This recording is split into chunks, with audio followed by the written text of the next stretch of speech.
Good evening, I am Ibrahim Sani and this is Market Talk.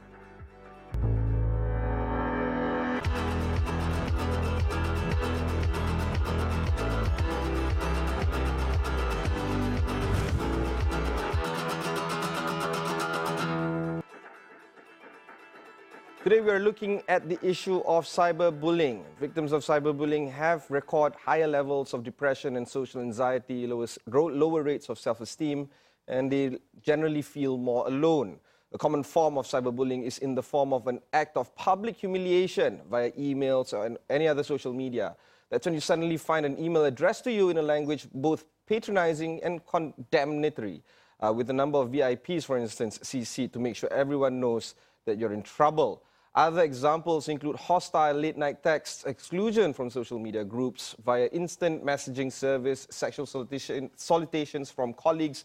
But the most common form of cyberbullying, at least in this country, is through the social media posting, where you find yourself publicly attacked on Facebook and elsewhere and have no form of defense or right to reply, largely because the abuser is egged on by fellow social media users.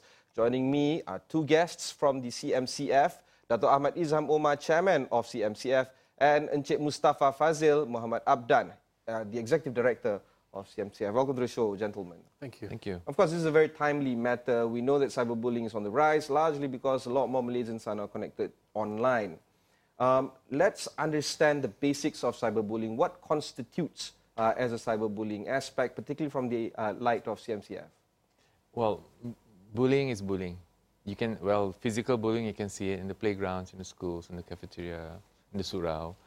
But cyberbullying is a different ballgame, mainly because people hide behind the anonymity of being anonymous on social media. So human beings kind of become different human beings online, where they feel that they're shielded by being, nobody knows them, right? Mm-hmm. You can just create your own Facebook account and then start attacking someone else. Mm-hmm. You can say they're fat or they're ugly, or you start spreading rumors about them, or saying that you don't like the way the guy looks, and you feel that he has done injustice to you, like doing something really bad or something, then you decide to bully him online.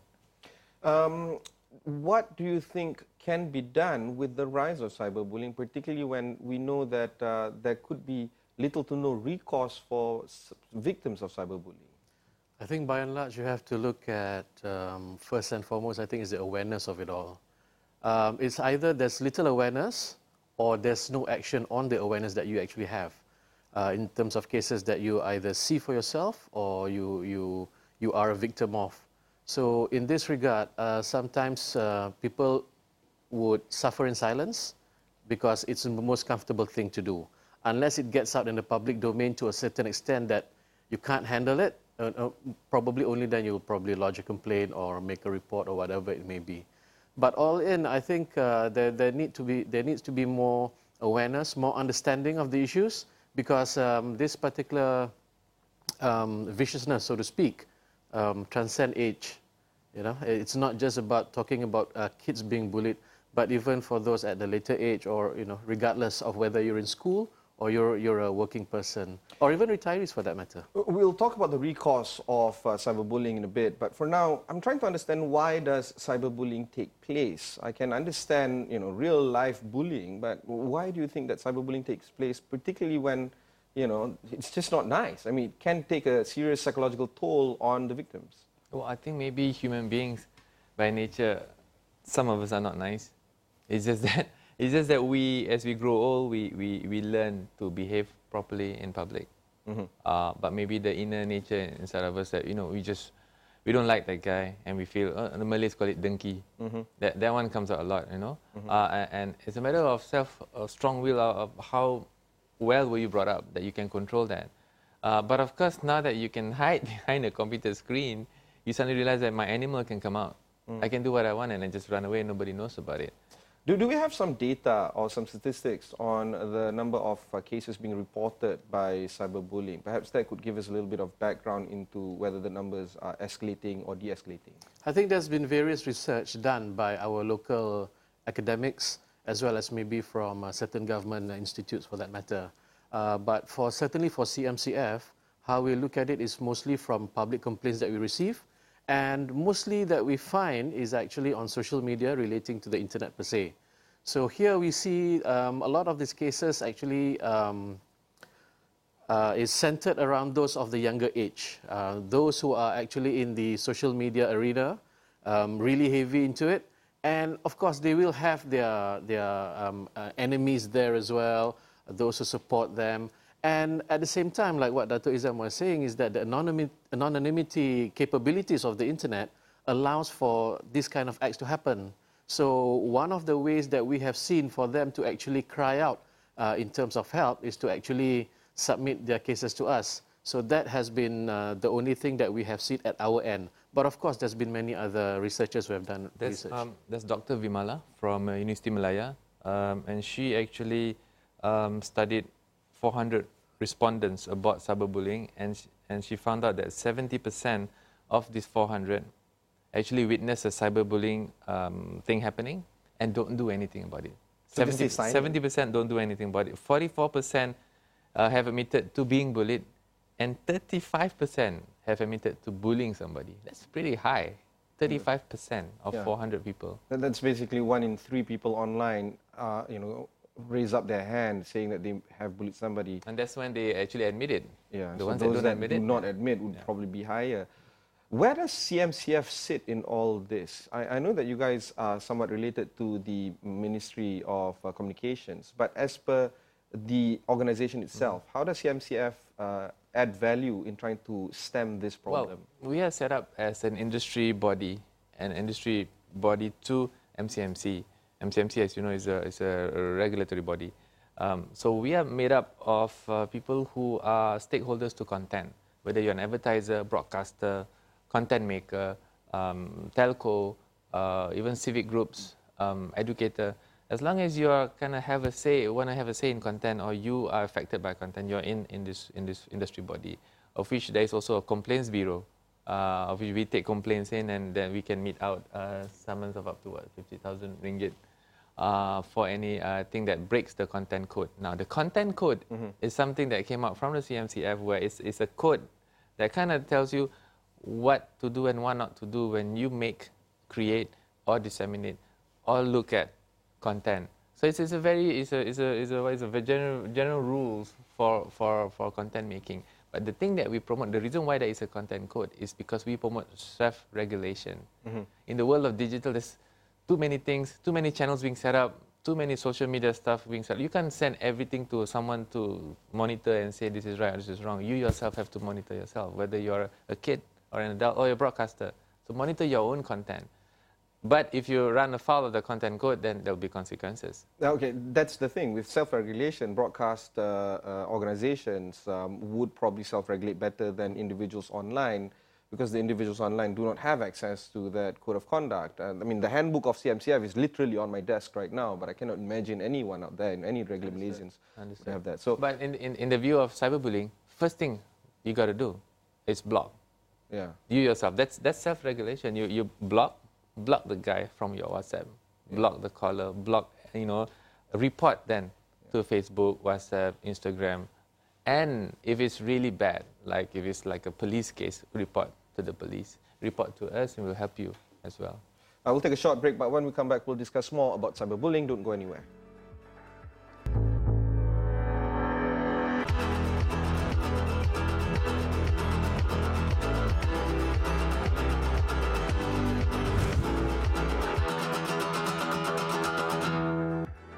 Welcome back to Market Talk. I'm your host, Ibrahim Sani. Today we're discussing about cyberbullying. Joining me are two distinguished gentlemen, Datuk Ahmad Izham Omar, the chairman of CMCF, and Mustaffa Abdan, the executive director of CMCF. In fact, Mustaffa, I want to ask you a very direct question to CMCF. There's this thing called responsible content sharing. What is responsible content sharing? Why is it important for us to actually uphold this particular philosophy? I think first and foremost, when you talk about content sharing, it's actually everybody's right to do so. But in terms of what you want to share and how you want to share it, we believe that it should be something that is of benefit to all. So when we talk about responsible content sharing, it's something that can be discussed properly, that can be discussed constructively, and to be able to engage another person with the hope of getting some really good feedback. So in a sense, that is typically what we say, that the content sharing part should be laced with some good attitudes and ethics. That is in essence what it is. Okay. Aside from that, then you're looking at the authenticity of any kind of information that you're sharing. Now, of course, that is the aspired level that we want to go after, but the reality is that sometimes people share rubbish. In fact, most of the time people share all the unverified information, be it from fake news to just behaviors that is being captured out there in the public. People harassing maid meters, people harassing each other at public outlets. And these kind of things, believe it or not, would get a higher number of shares and gain more interactivity from social media users. How do you, envision for us to stop and stem this, irresponsible sharing of content? Well, it's human nature, and we live in the world of media, and with media, sensationalism sells. If it's something that's so spicy and juicy, right or wrong, it should be shared 10 times more than if it's something so boring, So because of that, when people know when they share something sensational, they will get more likes and more followers, and somehow they are like better in the social media world. Do you think that we have to move beyond the philosophy of receiving complaints? Perhaps CMCF is now looking at being more proactive and scout online and try to stop these behaviors going online. Is that a viable option? Well, it would be in an ideal world, but it's not something that's easily achievable due to the fact that the amount of content that's out there, whether it be positive or negative type of content, is huge and it's global in nature. So we're talking about something that is not really attainable on a logical perspective. But what would be attainable is actually trying to mold people's minds in terms of how they react or how they engage with such content. So this goes towards our awareness capabilities and our awareness requirements for CMCF. So we do go to ground, and like what was said before, we do have the content code, and it is not limited to only to be used by industry members. So we also talk about the requirements or provisions of the code with students, with university students, secondary school students, and we introduce some elements of this ethics in the code even to primary school students, and they love it, and it's something new to them, and we hope that we can propagate those messages throughout their lives, that by the time that they can make an informed decision when they go online, for example, then it will be guided by these standards. Now, of course, we're facing an unregulated sphere. Online is quite rightly very hard for us to regulate. How do we benchmark ourselves with neighboring countries, with developed countries? How's the mechanism in these various countries, and how do we stack up against that? By and large, I think our backstop regulator, being the MCMC, they themselves have cross-border engagements with other regulators as well. And to a certain extent, we add to the statistic in terms of what's happening in Malaysia. So there are many collaborations between our government or our regulators with other jurisdictions as well. And I think that is when we can actually compare notes. So, but by and large, I think a lot of the self-regulatory aspect of it all, we do have it much more stronger here in Malaysia, I believe. In engaging with other regulators as well in my line of work, we have seen that a lot of them are quite intrigued that Malaysia has this self-regulatory framework, and to a very large extent, it actually works. But it does take a lot of awareness to actually push it through. And of course, self-regulatory only works when the culture at large is embracing this, embracing ethics, embracing good behavior online and offline. Do you think that the aspect of people, good folks like you guys at CMCF or MCMC or anyone out there, including broadcasting world, do you think that we have a larger role to play to cultivate a culture where responsible sharing of content has to be instilled at the very young age? I think so. I think we have to learn that whatever you put on the net will stay on the net, right? Digital lives forever. And so we have to tell people that you have to have good behavior online. It's as if you go and have teh tarik with your family and friends.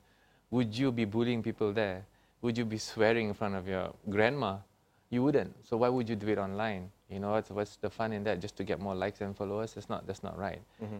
We don't want to be in a state-controlled internet thing where they will actually, now you have to register everything to have a social media account, or like North Korea, you totally have to follow one line of information. We don't do that because there's beauty in the internet. There's beauty in being digital. The world has changed because of that. But with that comes a lot of danger.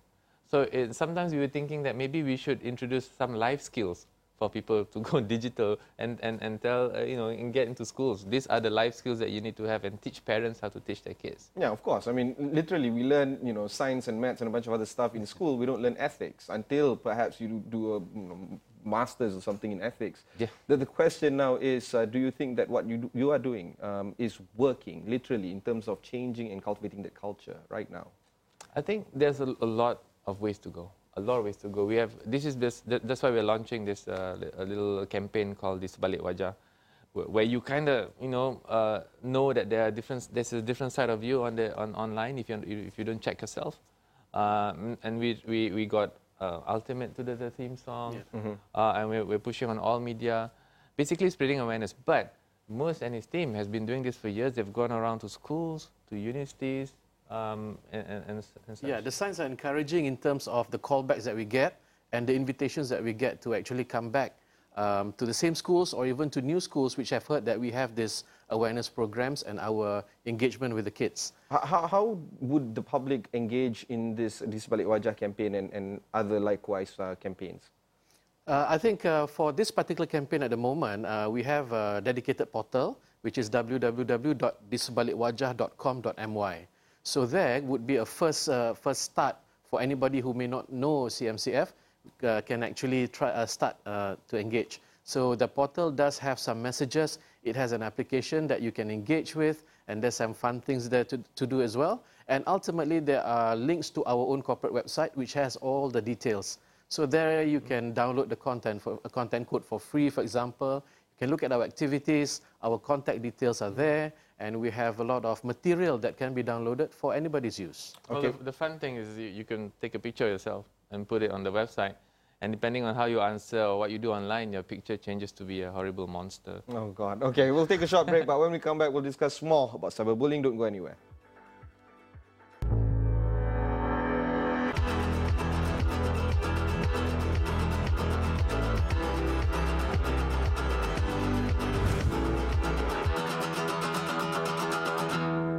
Welcome back to Market Talk. I'm your host, Ibrahim Sani. Today we're talking about cyberbullying. Joining me are two gentlemen from the CMCF, Datuk Ahmad Izham, the chairman of that body, as well as Mustaffa, the executive director. Of course, I would like to draw your attention to my personal experience of being subjected to cyberbullying. I was accused of cutting the line at IKEA, and this is perhaps my first time speaking about this on air.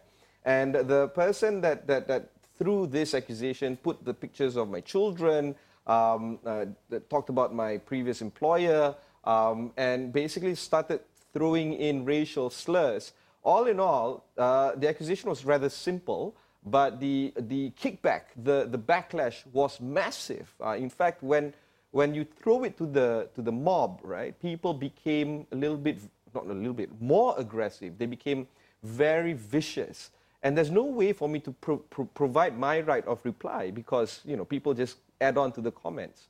And the recourse to that, because now I'm a victim of cyberbullying firsthand, is that I immediately launched a report to say CMCF.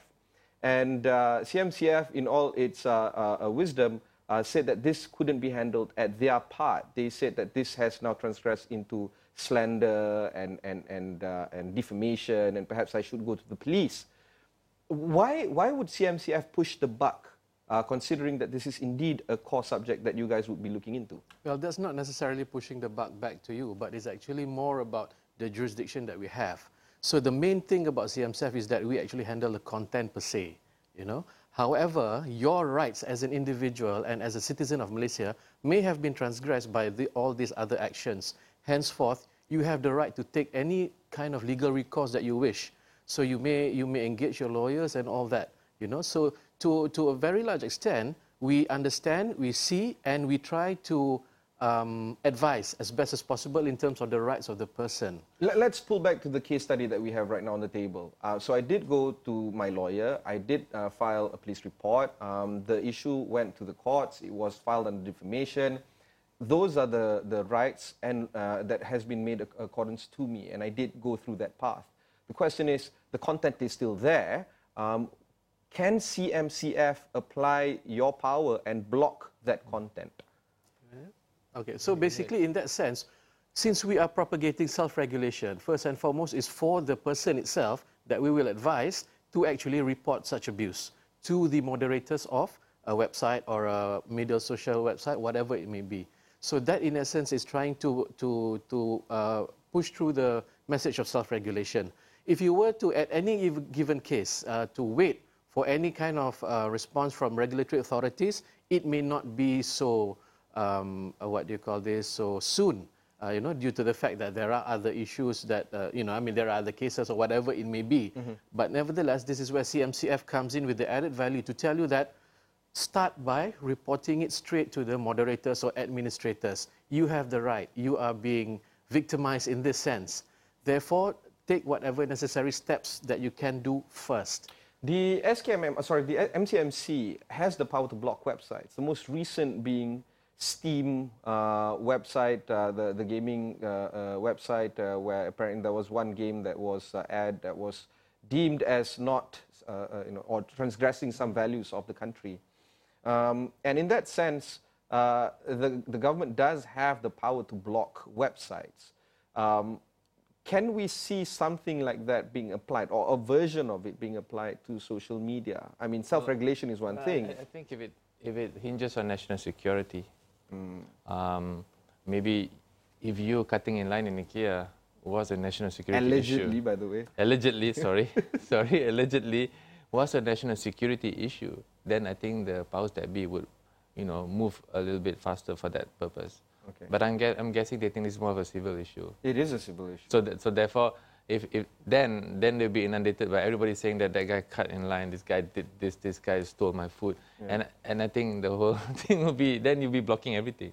So I think that's why in that sense, I think that's why CMCF suggested that go to the police, and maybe with the police report, you will scare the person off to that maybe he would delete it himself. I mean, that is a desired objective to scare that person off, but sometimes it may not necessarily have that desired effect. Sometimes it would just egg on that person even further, right?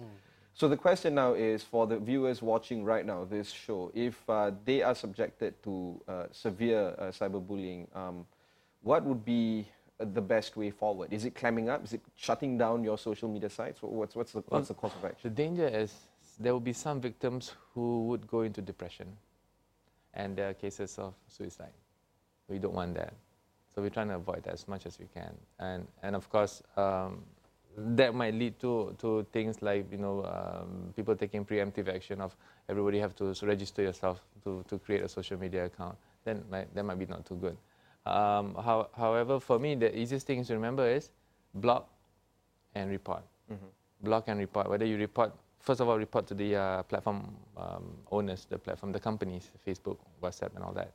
And then the second thing, then you can come to a CMCF, or if it's a police case, to PDRM. All right. CMC. Yeah.